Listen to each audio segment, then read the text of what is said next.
उसी मस्जिद के ऊपर से पीछे दंगे हुए, दंगों में गोलियां चली, गोलियों में यहाँ के लोगों के गोलियां लगी, हिंदू भाइयों के गोलियां लगी। आपको मुख्य समस्या क्या है अगर इस तरफ से गेट खुलता है मस्जिद का? समस्या यही है कि यहाँ मंदिर बना हुआ है हमारा, 10 मीटर की दूरी पर। हाँ, और फिर इनका मस्जिद बन जाएगी यहाँ पे। हमारे यहाँ पे कीर्तन वगैरह सब होते हैं, पूजा पाठ सब होते हैं। अब इनकी भी अगर यहाँ पे नमाज वगैरह बड़ा होगी तो दिक्कत तो होनी है। कल को कोई बात हो जाती है तो ये लड़ने को आ जाएंगे। अब प्रश्न ये है, अगर इस तरफ से मस्जिद का दरवाजा खुलता है तो जब नमाजी यहाँ पर नमाज पढ़ेंगे तो हिंदू महिलाएं कहां से गुजरेंगी? दिन में 5 बार नमाज होती है। नमस्कार साथियों, मैं हूं राजेश भसीन और इस वक्त मैं खड़ा हूं सीलमपुर विधानसभा के ब्रह्मपुरी क्षेत्र की गली नंबर 13 में। पिछले काफ़ी दिनों से ये 13 नंबर और 12 नंबर गली काफ़ी सुर्खियों में है और एक विवाद के रूप में बहुत एक मामला आया है कि यहाँ से जो हिंदू समाज है वो पलायन कर रहा है। और क्यों पलायन कर रहा है इसका कारण जानने की चेष्टा किसी ने नहीं की। मैं आपको स्पष्ट तौर पे दिखाता हूँ कारण क्या है। आप देख सकते हैं गली नंबर 13 है, यहाँ पर एक इबादत गाह है, यानी मस्जिद है जहाँ संप्रदाय विशेष के लोग अपनी इबादत करते हैं, यानी पूजा करते हैं। इस मस्जिद का दरवाज़ा आप देख सकते हैं, इस तरफ था पहले, अभी भी है। और यहाँ से क्या हुआ, ये पीछे खाली प्लॉट था, मैं आपको दिखाता हूँ। इधर से घूम के मैं आपको पूरी वस्तुस्थिति बताऊंगा कि क्यों यहाँ से हिंदू पलायन कर रहा है और किस वजह से कर रहा है। तमाम घरों पे यहाँ पर पोस्टर लगा दिए गए। यहाँ पर मस्जिद के साथ आप देख सकते हैं एक रिहायशी मकान भी है, यानी उधर से घूमकर अब ये गली 12 नंबर की तरफ जा रही है।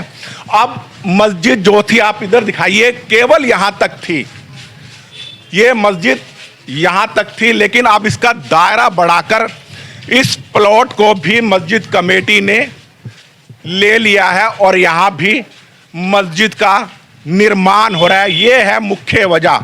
इस तरफ दिल्ली में आबादियां बढ़ गई हैं, इस तरफ संप्रदाय विशेष के लोग रहते हैं, यानी मुस्लिम समाज रहता है, और इधर की तरफ हिंदू समाज रहता है। अब मस्जिद कमेटी ने यहाँ पर निर्माण जो मस्जिद का किया है, इस तरफ भी इस मस्जिद का गेट लगाना शुरू कर दिया है, यानी कंस्ट्रक्शन कर दिया है। इस मस्जिद से केवल 10 मीटर की दूरी पर मैं आपको दिखा दूं, यह मंदिर है, छोटा सा मंदिर है जहां हिंदू समाज आकर अपनी पूजा अर्चना करता है। इस मंदिर में भगवान शिव की फोटो है, हनुमान जी है, जितने भी आराध्य देवता हैं हिंदू के, यहाँ उनकी फोटो लगी हुई है। अब यहाँ का हिंदू समाज ये कह रहा है, अगर इस मस्जिद का, आप इधर दिखाइए, अगर इस मस्जिद का गेट इस तरफ से खुलता है तो जो इबादत करने के लिए लोग आएंगे वो इस गली में भी नमाज अता फरमाएंगे, यानी खुले में नमाज अता फरमाएंगे। मुस्लिम समाज में एक कहते हैं कि महिला मस्जिद में नहीं जाती क्योंकि उनको देखकर जो मस्जिद में नमाज अदा करने वाले होते हैं उनका ईमान डगमगा जाएगा, इसलिए महिलाओं को, यानी ख्वातीन को मस्जिद में जाने की परमिशन नहीं होती। अब प्रश्न ये है, अगर इस तरफ से मस्जिद का दरवाज़ा खुलता है तो जब नमाजी यहाँ पर नमाज पढ़ेंगे तो हिंदू महिलाएं कहाँ से गुजरेंगी? दिन में 5 बार नमाज होती है।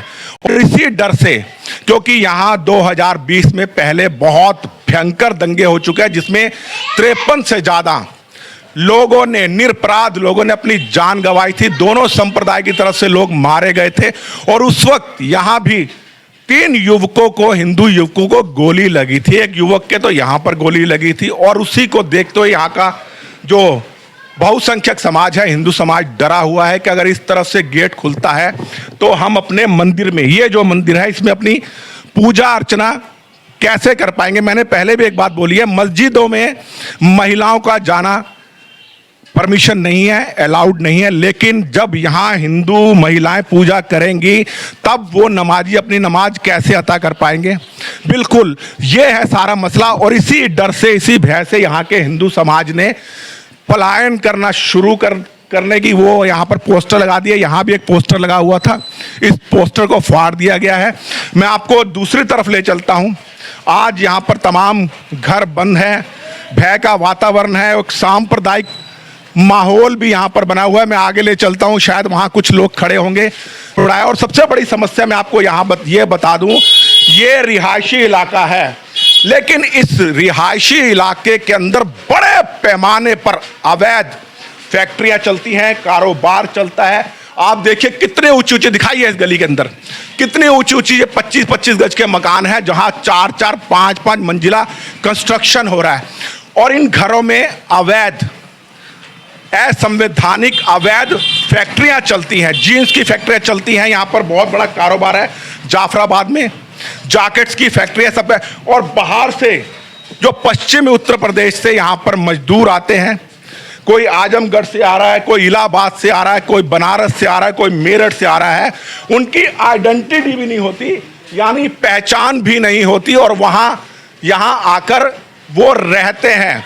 और ऐसे ही जो अनवांछित लोग हैं, उनके डर से कि जब यहाँ पर वो इकट्ठे होंगे, यहाँ पर नमाज अता फरमाएंगे, तो वो हो सकता है हिंदू महिलाओं के साथ छेड़खानी भी करे।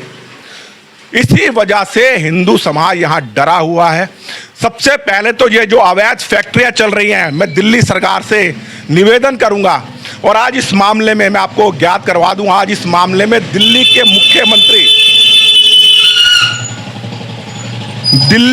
मुख्यमंत्री रेखा गुप्ता जी आशीष सूद जी के साथ आज गृह मंत्री अमित शाह जी से मिलने गृह मंत्रालय गई हैं, और दिल्ली की लचर कानून व्यवस्था को लेकर उनसे बात कर रही है, किस तरह राज्य सरकार और दिल्ली पुलिस में समन्वय कामी हो सके ताकि एक समस्या सुलझाई सके। मैं ये नहीं कह रहा यहाँ ही नहीं, पूरे जाफराबाद में, सीरमपुर क्षेत्र में, चांदबाग हो, मुस्तफ़ाबाद हो, बाबरपुर हो, कबीर नगर हो, करदमपुरी, बड़े पैमाने पर यहाँ अवैध फैक्ट्रियाँ चलती हैं। और प्रवासी मजदूर नहीं कहूँगा, कई ऐसे लोग हैं जो वहाँ वांछित अपराधी है, लेकिन अपने को छुपाने के लिए दिल्ली में शरण ले लेते हैं। अभी कल ही निजामुद्दीन से एक आतंकवादी पकड़ा गया है, करम नाम का, अगर आपको मालूम हो, निजामुद्दीन से।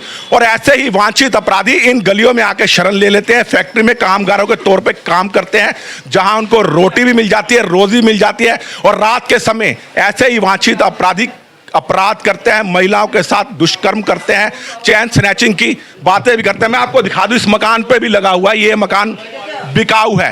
ये है स्थिति यहाँ की। किस वजह से मैंने आपको बता दिया, क्यों हिंदू समाज यहाँ पलायन के लिए मजबूर है। किसी समय यहाँ हो, चौहान बांगर हो, हिंदू बहुसंख्यक होते थे, लेकिन 1992 के बाद, बाबरी विध्वंस के बाद यहाँ स्थिति बिगड़ी और यहाँ से हिंदू समाज ने पलायन करना शुरू कर दिया। लेकिन 2020 के दंगों के बाद जो बहुत बड़ी एक भयावह स्थिति बनी थी, उसके बाद भी हिंदू समाज में डर है कि अगर ये मस्जिद का गेट 12 नंबर की तरफ खुलता है, तो यहाँ पर अब असामाजिक तत्व नमाज अता करने के बहाने यहाँ पर आ सकते हैं। मौजपुर वार्ड से निगम पार्षद अनिल गौड़ जी भी खड़े हैं इस समस्या की सुनवाई करने के लिए, यहाँ पर लोगों की समस्या सुनने के लिए। और यहाँ पर बहुत सी बहनें हैं, महिलाएं। देखिए, इस मकान के ऊपर भी लिखा हुआ है, यह मकान बिका हुआ। उस मकान पे भी आप दिखाइए, ये देखिए, इस मकान पे भी लिखा हुआ है, यह मकान बिकाऊ है। कारण मैंने आपको बता दिया है, कारण क्या है, और उस समस्या का निवारण भी होना चाहिए। आज इस समस्या के मद्देनजर दिल्ली के मुख्यमंत्री रेखा गुप्ता जी और आशीष सूद जी गृह मंत्री अमित शाह जी से मिलने गए हैं। अनिल गौड़ जी, आप यहाँ पर आए हैं, आप लगातार लोगों की समस्याएं सुनते हैं, क्या वजह है हिंदू यहाँ से पलायन के लिए मजबूर क्यों हो रहा है? देखो भाई साहब, ये हिंदू पलायन नहीं हो रहा है, हिंदू इनों से कमजोर भी नहीं है। हिंदू बड़ा साफ शुद्ध है, बड़ा साफ रहता है, वो पूजा पाठ करता है, अपना कोई लेना देना नहीं उससे। एक बात बताओ, वो चींटियों को आटा खिलाता है, गाय को रोटी खिलाता है, वो ये लोग परेशान करते हैं। जब इस इलाके में पहले कांग्रेस से थे एमएलए, अब ये आप पार्टी से है, ठीक है, और बीच में 10 साल का गैप रहा। और जब ये इस इलाके को परेशान करने जाते हैं, हम लोग करने जा रहे हैं, ये महिलाएं कभी किसी को परेशान करेंगी ना, हमारा कोई काम ये जिम्मेदारी एमएलए की है। इस इलाके में बिजनेस है उसका, ये फ्लैट बनाने का, ठीक है। मैंने देखा बड़े बड़े ऊंचे फ्लैट। अरे भाई साहब, इस इलाके को खराब ही वो लोग कर रहे हैं, ठीक है। वोट बैंक अपना बढ़ा लिया, बाहर से वोट बनवा ली और इस इलाके को खोखला कर रहे हैं। इस इलाके को देखो, अभी आप आए होंगे, सीवर फुल पड़ा है। सीवर उसके एमएलए का हाथ का काम है, ठीक है। और पूरे इस इलाके में सीवर की समस्या है। मेरे नगर निगम में मैं जब से बना हूँ, ये ब्रह्मपुरी 2 साल पहले मेरे एरिया में जुड़ा, और भाई साहब सीवर की और पानी के अलावा कोई समस्या ही नहीं है और इन्हें करना ही नहीं है। शराब का ठेका खोल दिया 10 नंबर 13 नंबर गली के बाहर, वो भी आप पार्टी के लोग थे और ये भी आप पार्टी के हैं। पहले कांग्रेस के वगैरह की बात नहीं करूंगा अनिल जी, मैं समस्या पे बात करूंगा। आप कह रहे हैं कि यहाँ पर अवैध फ्लैट बन रहे हैं, अवैध सबसे बड़ा यहाँ कारोबार चल रहा है, अवैध जींस की फैक्ट्रियों का, जागटों का, सब कुछ, जिसमें मुसलमान कारीगर हैं, बाहर से आते हैं, जिनकी कोई आइडेंटिटी भी नहीं है। मेन अपराध वो लोग करते हैं और शक के इदारे में लोकल लोग भी आते हैं। लेकिन आज से पहले यहाँ पर पिछले 15 वर्षों से दिल्ली में एमसीडी जो थी भाजपा के अधीन थी। मेरी बातों का बुरा मत मानिएगा, पहले थी, अब नहीं कह रहा हूँ। ये फ्लैट तब के बने हुए, ये फैक्ट्री भी तब से चल रही है, तब एमसीडी ने क्यों नहीं ये करा? ऐसे नहीं। ये 10 साल जब से कारपोरेशन में ये बैठी है, आप पार्टी अब भी बैठी है, और एक भी आप पार्टी का कार्यकर्ता या आप पार्टी का एमएलए इन लोगों से हालचाल भी पूछने आया कि हाँ भाई क्या समस्या है आपकी। और मैं रेगुलर आ रहा हूँ, रेगुलर हर दूसरे दिन, पहले दिन दूसरे दिन डेली आ रहा हूँ इनसे हालचाल पूछने, और मैं हमेशा रहता भी हूँ। 12 नंबर गली में मस्जिद बनी थी और बिगर गुम्बद की मस्जिद है, एक मकान में नमाज पढ़ना चालू करा, पढ़ो कोई बात नहीं, इन लोगों ने कोई परेशानी नहीं है, इन लोगों को कोई परेशानी नहीं है उस चीज़ से। मगर जब ये 11 नंबर गली को भी इसे मिला के इस काम को करने लगे और 2 भागों में 3 भागों में मकान खरीद रखा है और फ्लैट नुमा कह लीजिए हमें फ्लैट बना रहे हैं या इस मस्जिद को नहीं बना रहे। अरे भाई तुम्हारे पे विश्वास कौन करेगा? और तुम्हारा तो यही काम है। उसी मस्जिद के ऊपर से पीछे दंगे हुए, दंगों में गोलियां चली, गोलियों में यहाँ के लोगों के गोलियां लगी, हिंदू भाइयों के गोलियां लगी, युवकों के गोलियां लगी। हाँ, 3। और भाई साहब अभी थोड़े दिन पहले वो ताहिर हुसैन और मौजपुर जो शाहरुख जो गोली चला के गया था, मौजपुर में मैं रहता हूँ और मौजपुर और ब्रह्मपुरी का मैं पार्षद हूँ। मौजपुर में झगड़े किसने करवाए, किसके टाइम में हुए बताओ ना?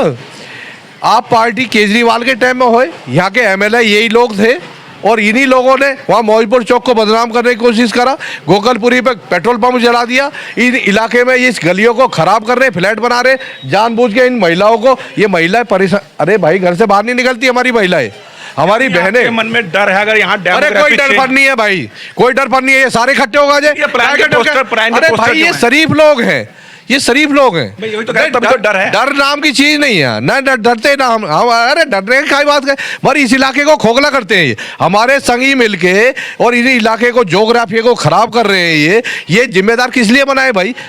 आप कह रहे हैं डर नहीं है, लेकिन ये डर की वजह तो है जो मकान बिकाऊ हुए के पोस्टर। भाई ठीक है, देखो वहाँ मंदिर है, 10 कदम पे ही मंदिर है। दिलेर है, मैं मानता हूँ। अरे आप दिलावर हैं, लेकिन जो महिलाएं, बात महिला सुरक्षा की आती है, मैं महिलाओं से बात कर लेता हूं क्योंकि समस्या महिलाओं की है। हमारी एक बहन बैठी हुई है, मैं बहन आपसे आपका नाम नहीं जानना चाहूँगा, आपको मुख्य समस्या क्या है अगर इस तरफ से गेट खुलता है मस्जिद का? समस्या यही है कि यहाँ मंदिर बना हुआ है हमारा, 10 मीटर की दूरी पर। हाँ, और फिर इनका मस्जिद बन जाएगी यहाँ पे। हमारे यहाँ पे कीर्तन वगैरह सब होते हैं, पूजा पाठ सब होते हैं। अब इनकी भी अगर यहाँ पे नमाज वगैरह बड़ा होगी तो दिक्कत तो होनी है। कल को कोई बात हो जाती है तो ये लड़ने को आ जाएंगे। यानी आपका सुंदरकांड या कीर्तन पाठ चल रहा है, रामायण पाठ चल रहा है, अगर इनकी अजान होगी तो आपको कहेंगे बंद कर दो सुंदरकांड, यही कहेंगे तो दिक्कत तो होनी है। फिर वही लड़ाई झगड़े होंगे, अब लड़ाई झगड़े होंगे तो फिर क्या होगा? हमें तो क्या कर सकते हैं फिर हम इसमें? जब ये लोग जागरण बंद करा सकते हैं तो हमारा कीर्तन नहीं बंद करा सकते हैं। जागरण नहीं बंद करवाया है, 25वीं सालगिरह बनाई थी आगे जागरण नहीं बंद। माता रानी का जागरण हो रहा था, जागरण बंद करवा दिया था, क्या कहा था इन्होंने? हमें नहीं पता किसने कंप्लेंट करी, लेकिन बंद हो गया था। फिर पुलिस वाले आए, फिर किसी ने कंप्लेंट बोला कि भाई माता रानी का जागरण हो रहा है और कुछ थोड़ा हो रहा है। वो रोने लग गई थी, जिनके घर में जागरण था वो खुद रोने लग गई है। देखिए माताएं बहनें कह रही हैं कि यहाँ पर जब जागरण हो रहा था तो संप्रदाय विशेष के शांति दूतों ने, मैं शांति दूत ही कहता हूँ, आके माता रानी का जागरण बंद करवा दिया था। लेकिन प्रश्न ये उठता है, जब ये अजान इनकी हो रही होती है और ये इबादत कर रहे होते हैं, क्या किसी व्यक्ति की हिम्मत है कि उस अजान को रुकवा सके? यहाँ तक कि देश के प्रधानमंत्री जी भी अपना भाषण रोक देते हैं जब अजान होती है, सभ्यता के नाते, शिष्टता के नाते। लेकिन ये लोग जब हिंदू मंदिरों में कीर्तन होते हैं, पाठ होते हैं, सुंदरकांड या रामायण का पाठ होता है या कुछ और भी उत्सव होता है, तब इनको बर्दाश्त नहीं होता। और होली का त्यौहार आने वाला है, मिलन का त्यौहार है, लेकिन अगर इनके ऊपर होली का रंग गिर जाए तो ये बर्दाश्त नहीं कर सकता है। झगड़े की संभावना हर पल इस क्षेत्र में बनी रहती है और यही डर है कि अगर यहाँ की डेमोग्राफी चेंज होती है तो यहाँ फिर 2020 की परिणति दोहराई जा सकती है। बस ज़्यादा कुछ नहीं कहूँगा, पिछली बार मैंने आपको दिखा दिया था। इसी के साथ अपनी वाणी को विराम देता हूँ। मैं राजेश भसीन, संवाद नेशन के साथ, सीलमपुर विधानसभा की गली नंबर 12 से, ब्रह्मपुरी क्षेत्र से। जय हिंद, जय भारत।